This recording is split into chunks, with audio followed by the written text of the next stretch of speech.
another government agency pulling Twitter's strings. And this one has the most dangerous implications of all, treating us like little children while drumming up perennial war fever, and with a nuclear power at that. Good evening, ladies and gentlemen. This is another and special declaration of truth from your host, Terry A. Hurlbut.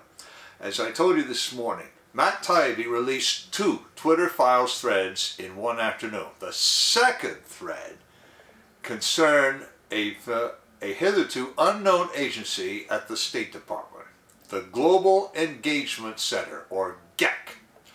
The GEC gains notoriety here for 2 reasons. First, it gives us yet another window into deep state dis, and malinformation concerning their bitterest enemies, the Russians. Second, this new agency was so aggressive in making a name for itself that Twitter took offense. But the offense was only that the GEC upstaged Twitter before the legacy media. We now see a tale of puerile gamesmanship by supposed professionals in a potential world war context. But we also see a dangerous manifestation of government propaganda, which can have no place in a free society. Before I dive into it, I do want to shout out to the prime sponsor of this channel, which is Conservative News and Views. Link in the description. And be sure to check out the awesome CNAV Store. Scroll down near the bottom for that link. Lots of great merchandise there, especially this t-shirt that I have chosen for today, which reads, 1984 was not an instruction manual. More about that at the end of this video. One more thing. If you like what you're about to hear, you can like this video. You can also click on the bell icon to get a notice every time I come up with a new one. In fact, did you happen to see the new icon, the heart shape with the US dollar sign in it? That's the super thanks icon. If you really want to keep these videos coming, click that and leave me a tip. Any currency will do, so long as it's legal tender. And now, and once again, to paraphrase Jack Nicholson as Colonel Nathan Jessup, United States Marine Corps, Whiskey Tango Foxtrot is this GEC. The Global Engagement Center, GEC, pronounced GEC, is yet another ministry of truth, this time dealing with foreigners contesting government narratives. Their homepage, to which I've left a link in the description, gives this mission statement. Quote, to direct, lead, synchronize, integrate, and coordinate U.S. federal government efforts to recognize, understand, expose, and counter foreign state and non-state propaganda and disinformation efforts aimed at undermining or influencing the policy, security, or stability of the United States, its allies, and partner nations. Close quote. Their About page, to which I have also left a link in the description, tells us how long they have existed. Since 2011. The Obama administration with Executive Order 13584. That order called it the Center for Strategic Counterterrorism Communication. Executive Order 13271 in 2016 changes its name to Global Engagement Center. Further authority comes from the National Defense Authorization Acts of 2017 and 2019. Why didn't President Trump sunset this abominable, pretentious, and arguably unconstitutional agency? For the same reason he bought into the official narrative concerning the virus that shall remain nameless. Lack of imagination. But the GEC is also part of a bipartisan effort by the Republican establishment and the Democratic Party. This Rhino-Dem alliance that Laura Loomer, Stephen Turley, and others call Uni-Party bears the blame for every tyrannical measure we have seen from this government over the last 5 or 6 or more years. And true to form, GEC promoted the bat soup theory of the origin of the virus that shall remain nameless. They also labeled anyone questioning official narratives as a Russian agent. This served the dual purpose of scaring the American people with an external enemy that wasn't an enemy, and inciting resentment against the deep state's real and most dangerous external enemy. Bear all this in mind as you read Twitter Files 12, Twitter and the belly button of the FBI.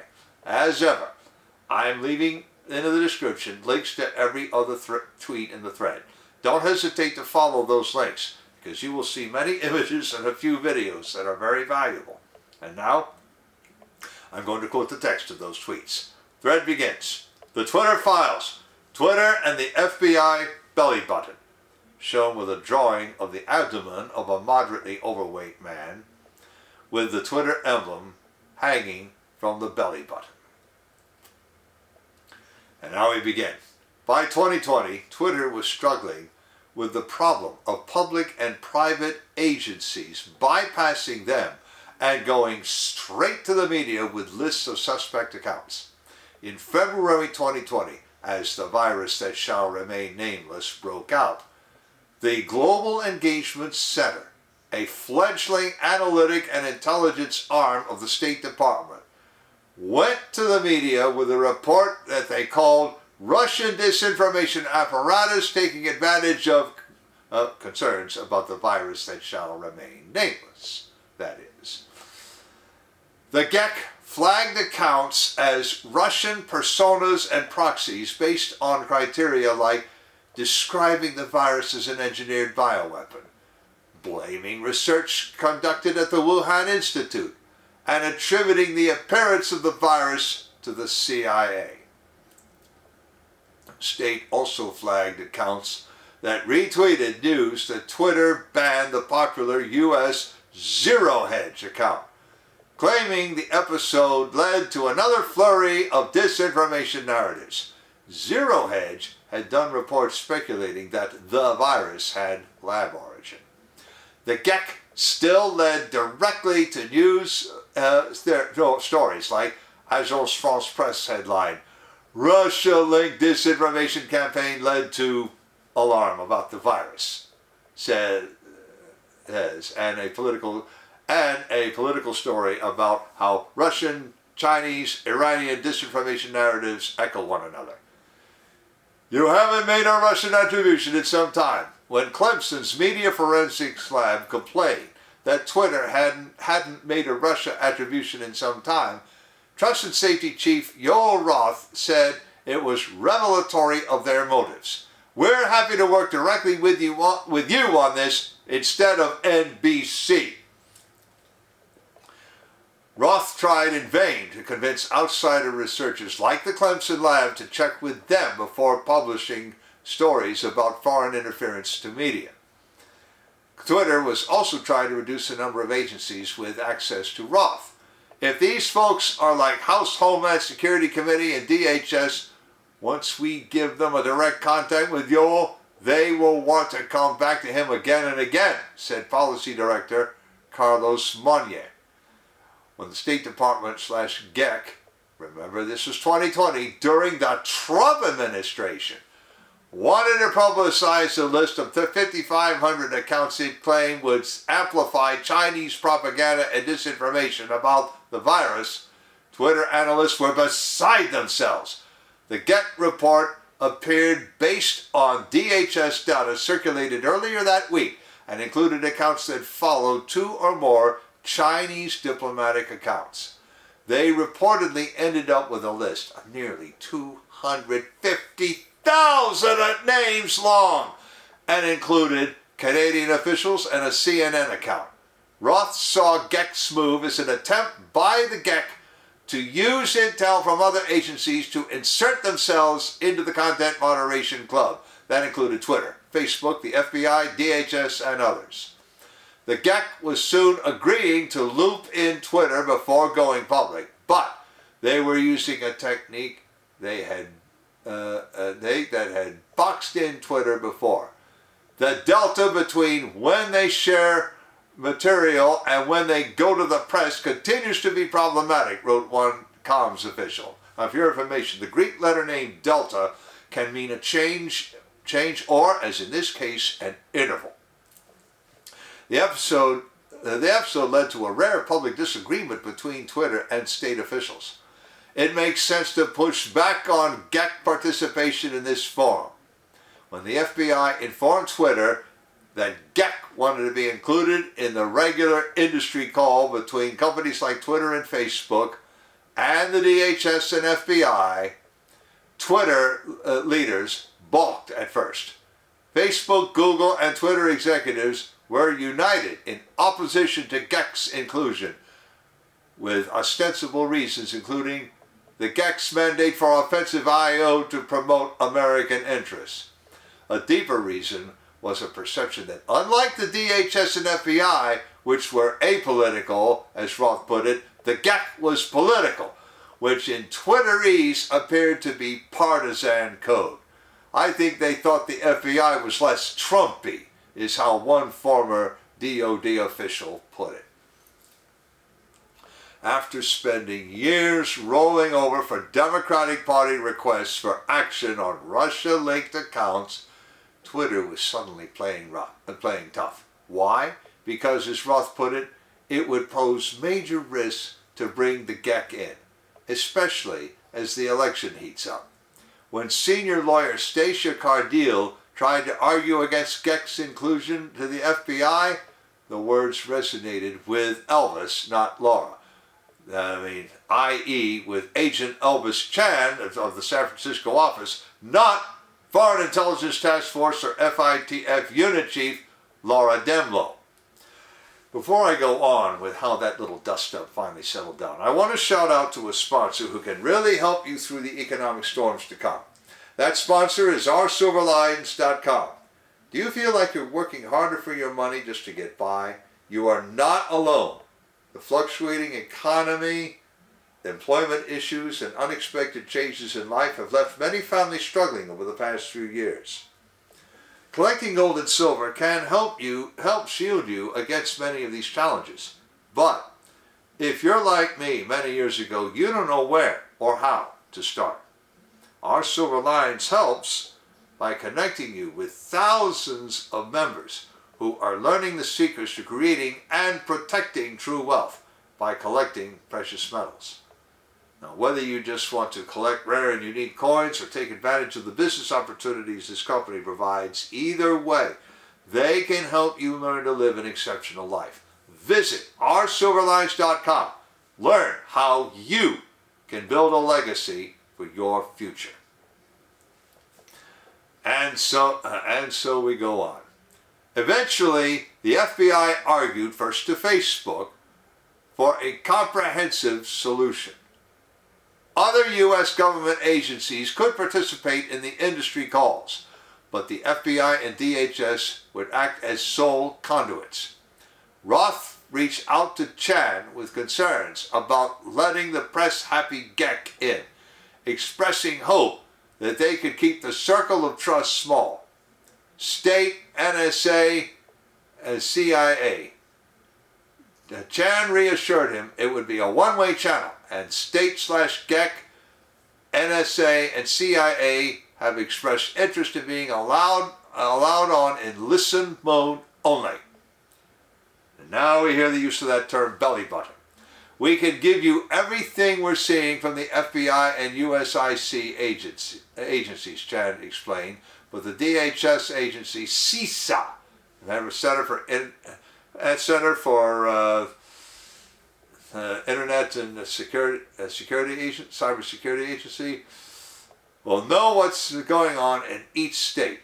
He went on to ask if industry could rely on the FBI to be the belly button of the U.S. government. They eventually settled on an industry called by a signal. In an impressive display of operational security, Chan circulated private numbers of each company's chief moderation officer in a Word doc marked Signal phone numbers. Subject line, list of numbers. Twitter was taking requests from every conceivable government body, beginning with the Senate Intel Committee, that's SSCI for Senate Select Committee on Intelligence, which seemed to need reassurance Twitter was taking FBI direction. Execs rushed to tell Team SSCI they zapped 5 accounts on an FBI tip. Requests arrived and were escalated from all over, from Treasury, the NSA, virtually every state, the HHSC, from the FBI and the DHS, and more. They also received an astonishing variety of requests from officials asking for individuals they didn't like to be banned. Here, in one case, the Office for Democratic and House Intel Committee Chief Adam Schiff asked Twitter to ban journalist Paul Sperry. Well, even Twitter said, "We don't do this." They declined to honor Schiff's request at the time, but Sperry was later suspended. Twitter honored almost everyone else's requests, even those from GEC, including a decision to ban accounts like Rebel Protests and BRICS Media, because GEC identified them as GRU controlled and linked to the Russian government, respectively. Now, for your information, both those accounts remain suspended today. BRICS is an acronym for Brazil, Russia, India, China, and South Africa. They are the Anti-World Economic Forum Alliance. The GEC requests were what a former CIA staffer working at Twitter was referring to when he said, "Our window on that is closing," meaning the days when Twitter could say no to serious requests were over.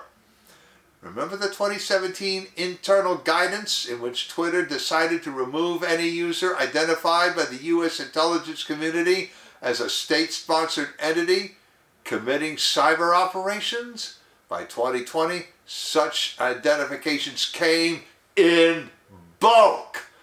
USIC requests often simply began, "We assess," and then provided lists, sometimes in separate Microsoft Excel documents, they believed were connected to Russia's Internet Research Agency and committing cyber ops, from Africa to South America to the US. One brief report sent right after Russia's invasion of Ukraine early last year flagged major Russian outlets like Vedomosti and the Russian language outlet Gazeta. And note the language about state actors fits Twitter's internal guidance. Some reports were just a paragraph long. It said things like the attached email accounts were possibly used for influence operations, social media collection, and social engineering. Without further explanation, Twitter would be forwarded an Excel document. They were even warned about publicity surrounding a book by former Ukraine prosecutor Viktor Shokin, who alleged corruption by the U.S. government, specifically by Joe Biden. By the weeks before the election in 2020, Twitter was so confused by the various streams of incoming requests, staffer had to ask the FBI which was which. "I apologize in advance for your workload." Requests poured in from the FBI offices all over the country, day after day, hour after hour. If Twitter didn't act quickly, questions came. "Was action taken? Any movement?" wrote senior attorney Stacia Cardill. "My inbox is already fouled up at this point." It really fouled up at this point. It all led to the situation described by Mike Schellenberger 2 weeks ago, in which Twitter was paid $3,450,323, essentially for being an overwhelmed subcontractor. Twitter wasn't just paid. For the amount of work they did for the government, they were underpaid. For more on the Twitter files, check out Barry Weiss, Mark Schellenberger, Lee Fang, and David Zweig. For more on this story, read TK News by Matt Taibbi, a Substack publication. End of thread. One Twitter user reading the thread wanted to know whether Matt Taibbi had that list of 250,000 accounts. He doesn't. I have a link in the description to Matt's tweet containing this dialogue. Liberal commentator Bill Maher is not happy. As he sees it, this affair has disgraced the Democratic Party. I have a link in the description to a tweet containing video of him saying the words to that effect. Sadly, many on the left don't see it that way. No one can deny the suspensions, but as I've noted before, too many are copacetic with them. And anyone who is not copacetic gets the argumentum ad hominem treatment, which again goes to show the souls of many American citizens and residents are in a very dark place. George Orwell's 1984 was not an instruction manual. Hey, read it.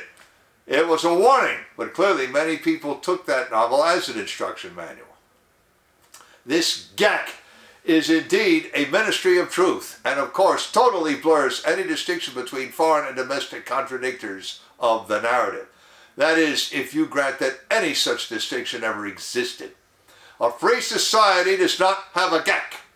Smart, discerning citizens are perfectly capable of separating fact from fiction on their own.